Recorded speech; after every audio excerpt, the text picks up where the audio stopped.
Aretha Franklin was worth $80 million when she died in 2018. She was the queen of soul.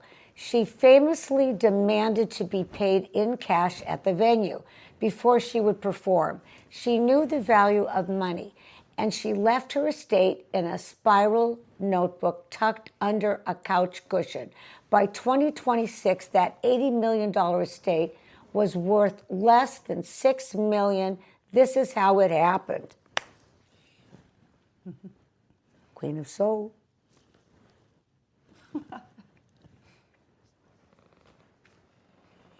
Aretha Franklin did not trust anyone with her money.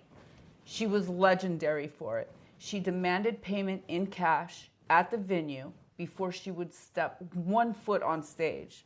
Not a check, not a wire transfer, not a promise, cash in her hands before the first note. She understood the value of what she created. She understood that talent without ownership is just performance. She fought for every dollar she earned. She built an $80 million estate over a career that spanned more than 6 decades. And when she died on August 16th, 2018, at the age of 76 from pancreatic cancer, her family discovered that this woman, who had never trusted anyone with her money, had trusted a spiral notebook under a couch cushion with her estate. The estate that her family believed was worth $80 million. The estate that by 2026 is worth less than $6 million because of what happened between the couch cushion and the courtroom. In 45 years of California real estate, I have watched estates of every size and complexity go through probate. I have never seen a case that illustrates more clearly what a properly structured plan costs versus what the absence of one costs than Aretha Franklin. Not because she was famous, because the math is so simple. 80 million became 6 million in 8 years without a trust. That trust is so important. I am Natalie Francine. And I'm Alexis Nassif. And this is Wealth, War, and Real Estate. Estate Interrupted. Episode 3, The Couch Will. For women, by women, and men too. I know. I have to say that. I've got to get these men to chime in here. Absolutely. True crime moment. August 2018. Aretha Franklin is gone. Her niece Sabrina Owens has been unanimously selected as a personal representative of this estate. The family believes there is no will. Under Michigan's intestate Laws. With no spouse and no living parents, her 4 sons would share everything equally. It seems straightforward. And then Sabrina begins searching the house. What she finds changes everything. Sabrina Owens searched her aunt's suburban Detroit home for documents. She found what no one expected. In a locked cabinet, a handwritten document dated 2010, 4 pages, signed on every page, notarized, naming her son, Ted White II, and Sabrina herself as co-executors, specifying that sons Kay Caff and Edward Franklin, quote, must take business classes and get a certificate or a degree to benefit from the estate. That alone would have been extraordinary, but Sabrina kept searching. When she reached the sofa, she lifted the far right cushion. Underneath it were 3 spiral notebooks. Inside one of those notebooks, a handwritten document dated 2014, scrawled, hard to read, words scratched out, phrases written in the margins, signed not with the full signature, but with the letter A, with a smiley face drawn inside it. The Queen of Soul had signed her will with a smiley face. True crime moment. Two wills written 4 years apart, both handwritten, neither prepared by an attorney, both under Michigan law, potentially valid as a holographic will, and containing conflicting instructions about who should run the estate and who should benefit from it. Ted White, too, favored the 2010 will, which named him as co-executor and contained no education requirements for his brothers. Calf and Edward Franklin favored the 2014 will, which removed Ted as executor and dropped the business class requirements. The stage was set for a 5-year war between brothers. I want to stop here and say something that the legal framing of this case sometimes obscures. These are 4 brothers, children, a woman who gave the world more music than most artists create in 3 lifetimes. And they spent 5 years in a Michigan probate court arguing about which notebook their mother had put her final wishes in. This is not a legal story. This is a human story about what happens when someone who loves their family deeply, who would do anything for them, cannot bring herself to do the one thing that would have protected them. Aretha Franklin's longtime entertainment attorney has stated publicly they advised her repeatedly to have a formal will prepared. She declined. She was intensely private about her finances. She did not want the details of her estate in anyone else's hands, including her attorneys. The irony, devastating and instructive, is that by keeping her estate plan private through handwritten notebooks, she ensured that the details of her estate became completely public in a courtroom for 5 years in front of the world. The war. Privacy is one of the primary reasons high net worth women cite for avoiding formal estate planning. They do not want their financial details shared with attorneys, financial advisors, or family members. Aretha Franklin felt exactly this way. And the result was that her financial details, every asset, every debt, every provision, every disputed dollar, became a matter of public court record for nearly 8 years. A properly drafted trust is a private document. It never goes to court. It never becomes public record. The woman who wanted privacy above all else guaranteed its opposite by trying to protect it alone. True crime moment, July 2023, a courtroom in Pontiac, Michigan, after 5 years of legal proceedings, delays from the pandemic, disputes over validity, battles between brothers and their attorneys. The question before a 6-person jury is almost surreal. Did Aretha Franklin legally sign a handwritten will by drawing a smiley face in the letter A? The answer to that question will determine the distribution of her entire estate. The homes, the cars, the gowns, the music royalties, everything. The attorneys arguing for the 2014 couch will made a point that was simple and devastating. One of them held up the first line of the document for the jury to see. It said, and I'm quoting directly, "This is my will." And the attorney said to the jury, "She's speaking from the grave, folks. She wrote those words in her own hand. She knew what she was doing. The fact that she stored it under a couch cushion does not change what she intended." The attorney arguing for the 2010 will made an equally compelling point. That will was 4 pages long, signed on every page, notarized by a third party. It reflected a level of formality and deliberation that a scrawled notebook document signed with a smiley face simply cannot match.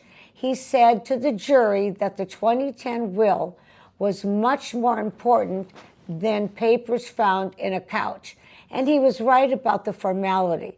The jury disagreed about the outcome. After less than an hour of deliberation, the jury reached that the 2014 couch will was valid, that the smiley face was a legal signature under Michigan law, that Aretha Franklin's final wishes scratched in a spiral notebook stored under a cushion were the law. True crime moment. The verdict meant that K-Calf Franklin would receive the Bloomfield Hills home, described by attorneys as the crown jewel of the estate, valued at $1.1 million in 2018 and worth more by the time of the ruling. It meant the 2010 requirement that K-Calf and Edward take business classes was dropped. It meant Ted White II received a home in Detroit, and that had already been sold for $300,000 before the wills were even discovered. And it meant Aretha Franklin's family spent 5 years and millions of dollars in legal fees in public to determine who got what, a woman who would have had settled it all with one visit to an estate planning attorney.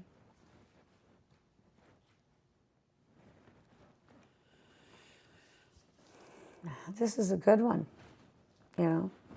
They'll all be good like this. Oh, yeah, they're very good. And I hope everyone's learning from this. I think it's really important. That's why we're talking about it, so that you're aware. And that's very important. Now, there's a lot of preventable situations. Exactly. That we discuss. Absolutely.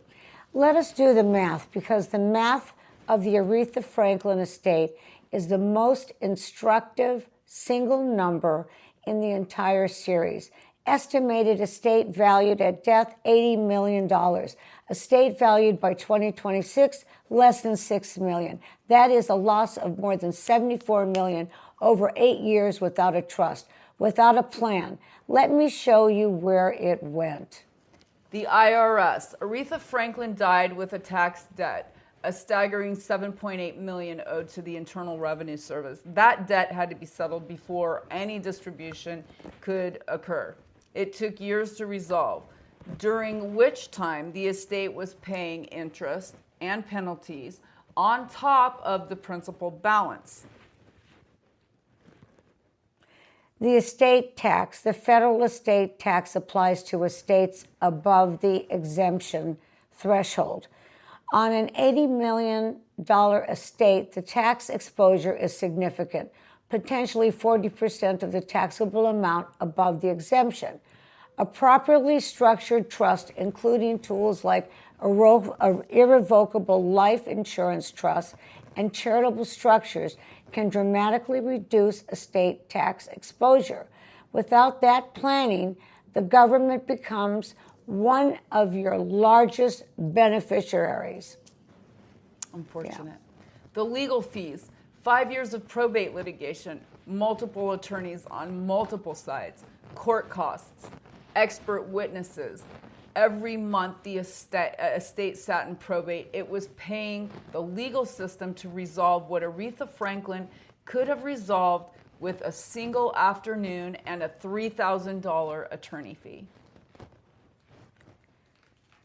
And the administrative costs. An estate in probate must be administrated, taxes filed, assets managed, accounts maintained.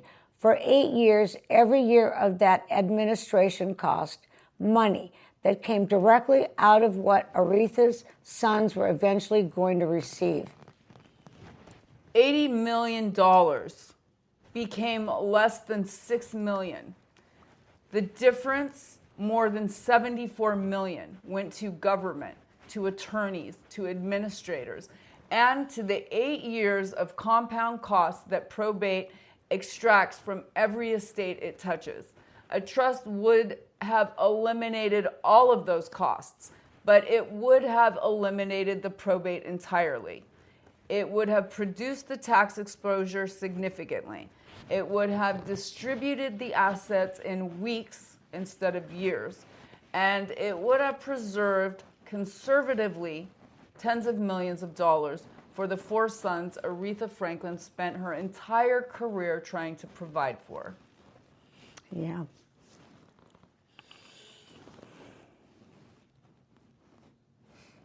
I want to address the holographic will question specifically because this episode will prompt some listeners to think, well, at least she had something written down. Michigan allows holographic wills, handwritten documents that are dated and signed to be valid without witnesses or attorney involvement. Some states do. California also recognizes them under certain conditions. But a holographic will is not a plan. It is a document. And as Aretha Franklin's case demonstrates, even a valid holographic will produces the same public probate process, the same legal fees, the same tax exposure, and the same family conflicts as dying with no will at all. The only thing a holographic will can do that dying intestate cannot is specify your wishes. It cannot implement them efficiently. Only trust can do that. The war. The holographic will is a 19th century solution to a 21st century problem. In an era of complex assets, multi-state property, digital estates, intellectual property rights, and sophisticated tax planning, a handwritten document in a spiral notebook is not estate planning. It is a starting point at best and a litigation generator at worst. Aretha Franklin's estate proves that a valid holographic will upheld by a jury can still cost the estate more than $74 million in taxes and fees and administrative costs that a properly structured trust would have prevented. Yeah, most definitely. I've got to go over mine again. I keep saying that. And I got to do it. This makes you yeah, it really makes me think. Absolutely. The trust, I guess, is the most important where the assets belong. Yes. Aretha Franklin demanded to be paid before she performed.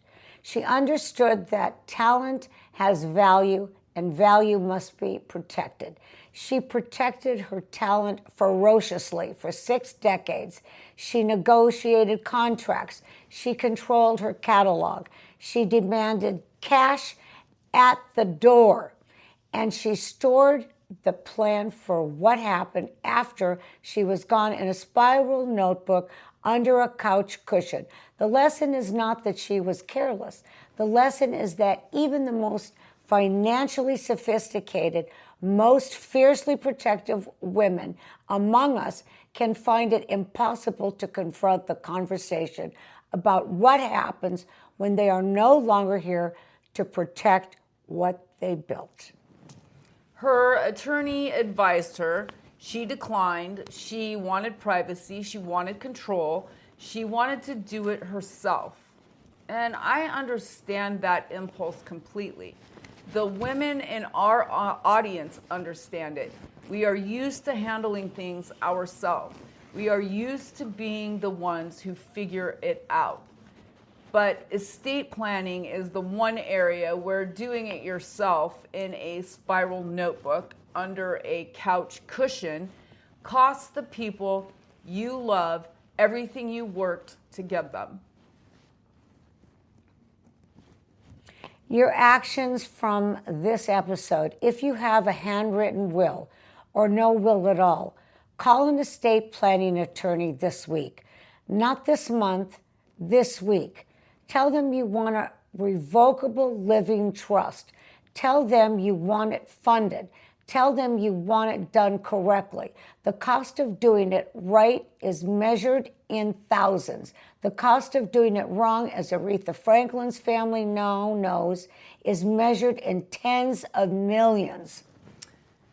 Next episode, we move from Detroit to Malibu. Matthew Perry had a trust. It was perfect. And 20% of his estate still went through probate because he forgot to put his bank accounts in it. Episode 4, The Empty Box. The 20-year question for this week. Is your estate plan written down in a way that a court and your family can find, read, and implement without 5 years of litigation? And if the answer is anything other than a clear yes, what are you going to do tomorrow to change that? I am Natalie Francine. This is Estate Interrupted. I'm Alexis Nassif. This is Wealth, War, and Real Estate. For women, by women. Have a good week. Go to your attorney. Get it done. See you next time. Bye-bye. Episode 4. Bye-bye. Matthew Perry. Good job. Yeah, good job.